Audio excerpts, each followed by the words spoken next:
Bonjour Caroline. Bonjour Jean. Caroline Désir, c'est un nouvel enjeu là maintenant. Tu es ici dans un bureau que tu connais bien parce que je pense que tu es, et c'est intéressant de le souligner, d'entrée de jeu, une des premières femmes que j'ai vu Charles Piquet soutenir de manière assez vive et assez enthousiaste, en ayant distingué chez toi une vivacité d'esprit, une intelligence politique. Donc te voilà ici maintenant quelques années plus tard dans un fauteuil qui a été rembourré, on s'enfonce plus dedans. J'y ai veillé tout particulièrement, c'est un bureau que j'occupe depuis 2 ans et je suis assez fier de t'accueillir parce que c'est vrai que je fais partie de ceux qui t'ont vu prendre de l'ampleur depuis l'université où je t'ai rencontré. Comment se passe cette campagne? Écoute, je ne vais pas te mentir, je suis assez fatiguée parce que ça fait maintenant plusieurs mois qu'on est occupé avec cette campagne. Mais en même temps, la campagne, moi, ce sont des moments que j'adore parce que c'est des moments où on doit aller défendre notre projet politique, le projet politique du PS auprès des citoyens. Et donc, c'est surtout des moments de rencontres extrêmement riches, diversifiés, où on va dans tout Bruxelles pour parler de notre projet. Et donc, moi, j'adore ça, mais c'est vrai que c'est assez épuisant. C'est c'est dingue parce que le début de cette campagne a été marqué par quelque chose d'amusant. Pour une ministre de l'Enseignement, tu as reçu un très bon bulletin. C'était quelque chose d'intéressant de voir que c'était 3 ministres socialistes qui étaient ainsi primés par les journaux. Ton passage au ministère de l'Enseignement, moi j'ai eu l'occasion de croiser un Philippe Mahou qui avait été laminé et qui était content d'aller au Sénat. Comment ça s'est passé et qu'est-ce que tu en tires comme expérience? Ben, c'est sans doute un des portefeuilles ministériels les plus difficiles. Ça a été d'autant plus vrai qu'à peine 6 mois après ma prestation de serment comme ministre de l'Enseignement, on s'est tapé la crise sanitaire, la pire qu'on ait jamais connue. Et donc, toutes les écoles de la Fédération de Bruxelles ont été tout simplement fermées. Et après ça, j'ai dû mener une réforme d'une ampleur jamais connue non plus, qui est le Pacte pour un enseignement d'excellence, avec un terrain qui était éreinté par 3 années de crise sanitaire. Donc voilà, c'était un parcours semé d'embûches.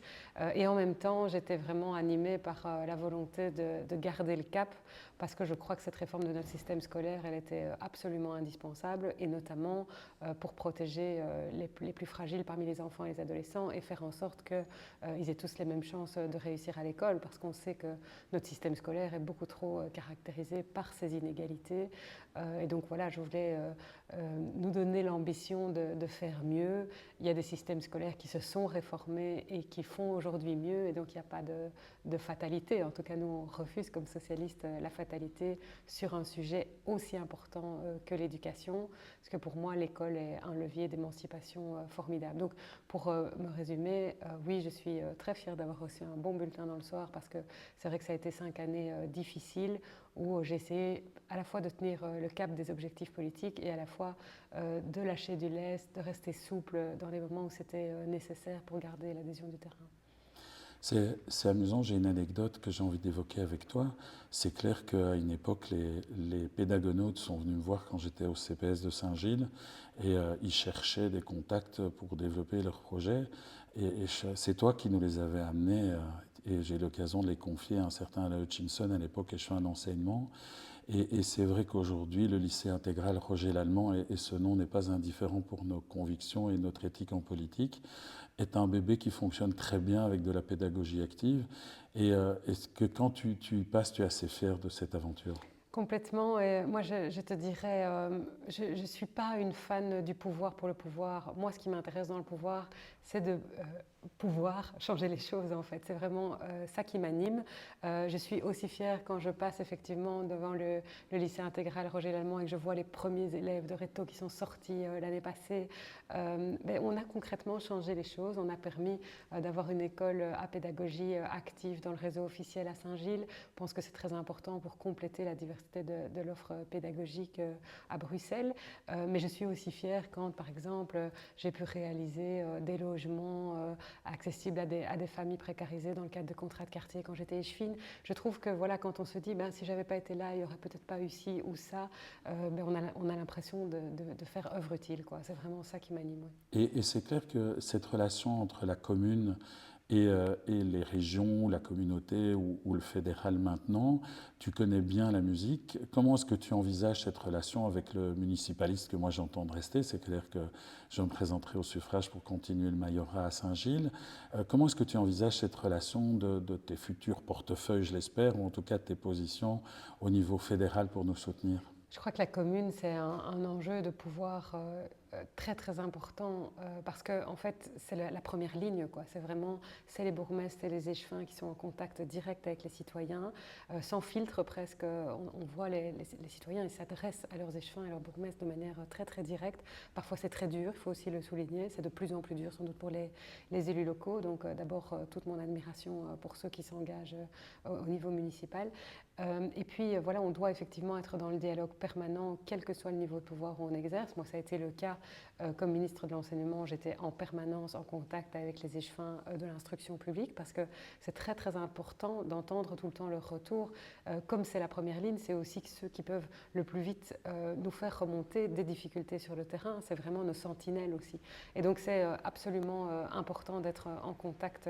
D'abord, c'est aussi comme ça qu'on travaille dans un parti, de pouvoir vraiment se fédérer entre tous les mandataires de tous les niveaux de pouvoir pour avoir ce tissu politique vraiment le plus dense possible, un maillage entre nous.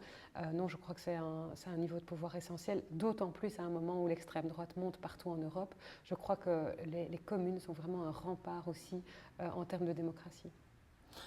Quels vont être les combats que tu vas porter? Quels sont les quelques thèmes clés auxquels tu tiens tout particulièrement? Alors on se mobilise essentiellement au niveau fédéral sur 3 thèmes qui nous semblent majeurs. D'abord le renforcement du pouvoir d'achat des citoyens. On le sait, il y a trop de familles, trop de gens qui, malgré qu'ils travaillent, ne sont pas en mesure de se payer quelconque loisir, des vacances, etc. Et donc on considère qu'on doit revaloriser le travail et faire en sorte que ceux qui travaillent puissent vivre simplement dignement, mais aussi s'accorder de temps en temps un cinéma, une sortie en famille, une semaine de vacances. Ça, c'est vraiment important. Et donc notre première priorité, c'est de revaloriser de 300 € net par mois la grande majorité des salaires des travailleurs, en fait. Donc tous les bas et les moyens salaires via une réforme fiscale qui mettra un peu plus à contribution ce qu'on appelle les ultra-riches. Donc ça, c'est vraiment pour nous une ligne rouge sans laquelle on ne montera pas dans un gouvernement fédéral.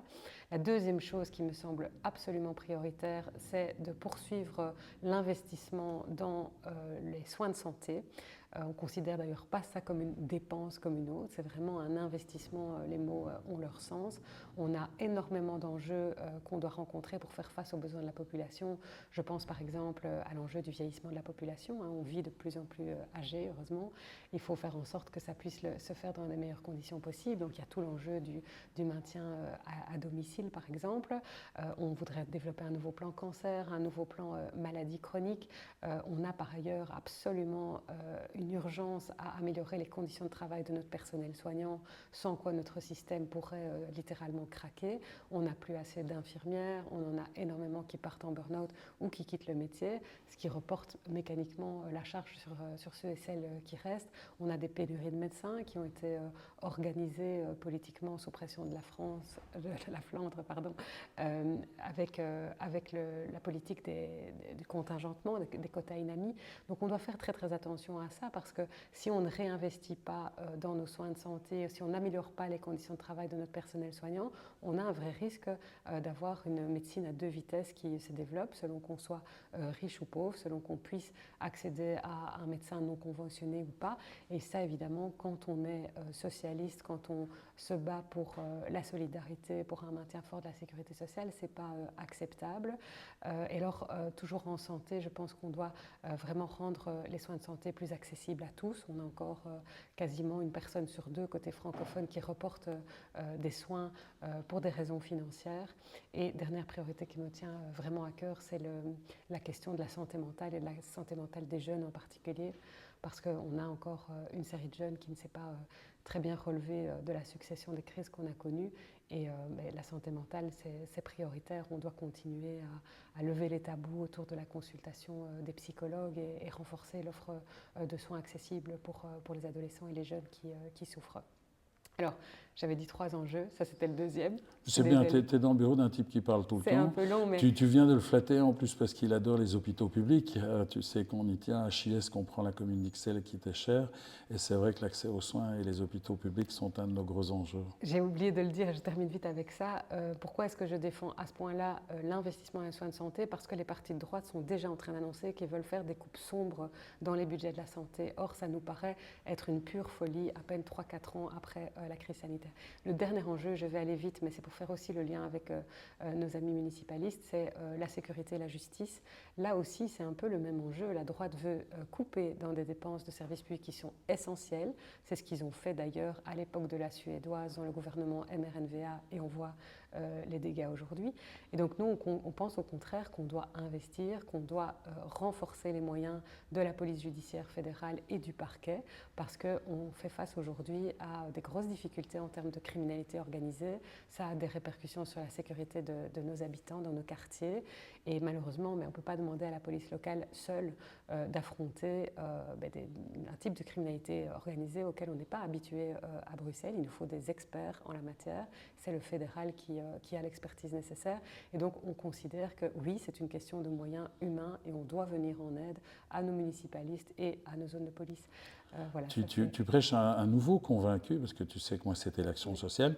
Je pense que Philippe Clos serait très fier de t'entendre. C'était un cheminement, parce que bizarrement, on nous caricature en disant qu'on n'attend pas spécialement la gauche sur les questions de sécurité. Quel positionnement tu prends par rapport à ça? Effectivement, en général, ce n'est pas les thèmes qu'on préfère aborder en campagne électorale. Ici, la question s'est évidemment imposée à l'agenda. C'est très rare jusqu'ici, heureusement d'ailleurs, qu'on ait eu des fusillades dans nos quartiers qui se sont succédés à un tel rythme. Aujourd'hui, il faut être très clair. On doit faire face à un trafic de drogue sans précédent.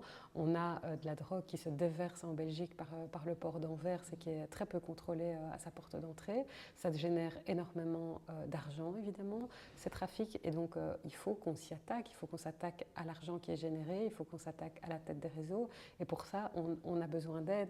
Et pourquoi est-ce qu'on s'y intéresse comme socialiste? Parce que sinon, si on ne met pas les moyens pour lutter contre ce type de criminalité, eh bien, c'est les jeunes de nos quartiers, c'est les plus fragiles de la société qui sont les plus vulnérables face à ça, face à de l'argent facile, face au risque de devenir des consommateurs, etc. Donc pour nous, il y a un vrai enjeu aussi de cohésion sociale derrière cet enjeu de sécurité.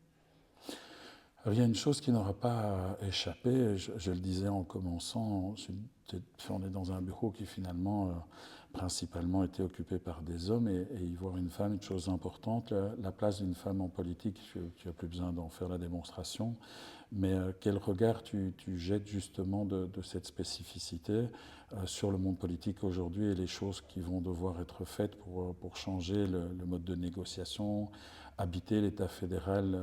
On écoutait hier le débat de Wever, Paul Magnette, habiter le fédéralisme coopératif pour faire quelque chose de véritablement fonctionnel. La crise Covid nous a montré qu'en matière de santé, on était très loin d'une coordination. Comment tu penses qu'on peut faire évoluer le modèle ? Alors, il y a plusieurs choses dans ta question. D'abord, je suis effectivement une femme en politique. J'apprécie le chemin qui est parcouru de manière générale en termes d'égalité hommes-femmes dans la vie politique. Pour autant, il y a encore pas mal de chemin à faire aussi. Donc, en regardant dans le rétroviseur, on ne peut que se dire que les choses évoluent plutôt favorablement. Mais voilà, on voit encore que les plus hauts postes, les plus hautes fonctions restent trustés par les hommes, que ce soit les bourgmestres, les ministres-présidents, les premiers ministres, etc.